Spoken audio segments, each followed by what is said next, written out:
राधिका बरसाने वाली की जय। रमा एकादशी। युधिष्ठिर जी ने पूछा, कार्तिक मास के कृष्ण पक्ष में कौन सी एकादशी आती है? तब भगवान कृष्ण ने बताया, राजन, कार्तिक मास के कृष्ण पक्ष में रमा नाम की एकादशी आती है। यह एकादशी लक्ष्मी जी की प्रसन्नता और बड़े बड़े पापों को हरने वाली मानी गई है। पूर्व काल में मुचकुंद नाम के एक धर्मात्मा राजा थे। वह विष्णु भक्त, सत्य प्रतिज्ञ और एकादशी व्रत का पालन करते थे। राजा के यहाँ नदियों में श्रेष्ठ चंद्रभागा कन्या के रूप में उत्पन्न हुई। राजा ने चंद्रसेन कुमार शोभन के साथ उनका विवाह कर दिया। एक बार शोभन दशमी के दिन अपने ससुर के घर आए। उसी दिन नगर में यह ढिंढोरा पिटवाया गया कि एकादशी के दिन कोई भी भोजन ना करे। इसे सुनकर शोभन ने चंद्रभागा से कहा कि हे प्रिय, मैं भूखा तो नहीं रह सकता, तुम बताओ मैं क्या करूं? चंद्रभागा बोली, स्वामी, मेरे पिता के घर एकादशी के दिन मनुष्य तो क्या, कोई पालतू पशु भी भोजन नहीं करता। प्राणनाथ, आप भोजन करेंगे तो आपकी बड़ी निंदा होगी।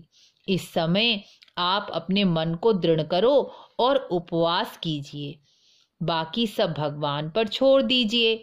भगवान कृष्ण बोले, इस प्रकार शोभन पूरे दिन एकादशी व्रत के नियम का पालन करता, लेकिन सूर्योदय होते होते उसका प्राणांत हो गया।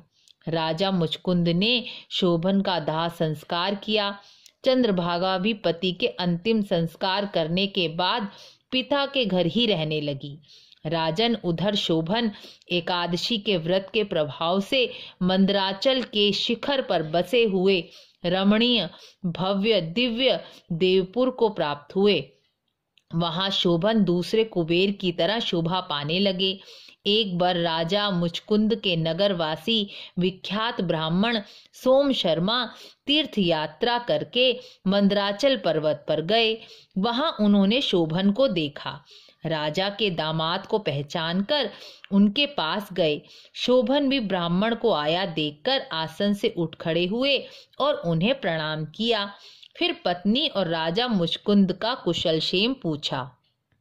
सोम शर्मा ने कहा, राजन, वहां सब कुशल हैं, लेकिन आश्चर्य है, ऐसा सुंदर और विचित्र नगर तो किसी ने भी नहीं देखा होगा। बताइए, आपको इस नगर की प्राप्ति कैसे हुई? शोभन बोले, ब्राह्मण देव, कृष्ण पक्ष की रमा एकादशी का व्रत करने से मुझे इस नगर की प्राप्ति हो गई है। मैंने श्रद्धाहीन होकर यह व्रत किया था, इसलिए मैं ऐसा मानता हूँ कि यह नगर स्थायी नहीं है। आप मुचकुंद की कन्या मेरी पत्नी को यह सारा वृतांत बताइए। शोभन की बात सुनकर ब्राह्मण अपने नगर लौटकर चंद्रभागा को सारी बात बताते हैं। सोम शर्मा बोले, पुत्री, मैंने तुम्हारे पति को प्रत्यक्ष देखा है। इंद्रपुरी के समान उनका नगर है, लेकिन अस्थिर है। तुम उनको स्थिर बनाओ। चंद्रभागा बोली, हे ब्राह्मण, मेरे मन में पति के दर्शन की लालसा बनी हुई है। आप मुझे वहां ले चलिए। मैं अपने रमा एकादशी के पुण्य से उस नगर को स्थिर बनाऊंगी। भगवान कृष्ण कहते हैं, राजन, चंद्रभागा की बात सुनकर सोम शर्मा उसे मंदराचल पर्वत के निकट वामदेव के मुनि के आश्रम में ले गए। वहां ऋषि के मंत्र की शक्ति से तथा एकादशी व्रत के प्रभाव से चंद्रभागा का शरीर दिव्य हो गया और उसने दिव्य गति भी प्राप्त कर ली। इसके बाद वह पति के पास गई। चंद्रभागा को आया देखकर शोभन प्रसन्न हो गए और उन्होंने अपने सिंहासन पर चंद्रभागा को बिठाया।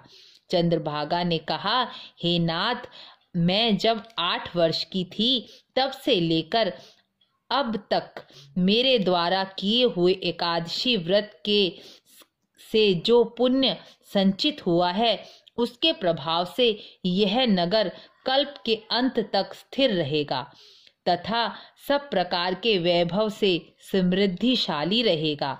राजन, इस प्रकार रमा व्रत के प्रभाव से चंद्रभागा दिव्य भोग, दिव्य रूप, दिव्य आभूषणों से सुशोभित होकर पति के साथ मंदराचल पर्वत पर दिव्य नगर में रहने लगी।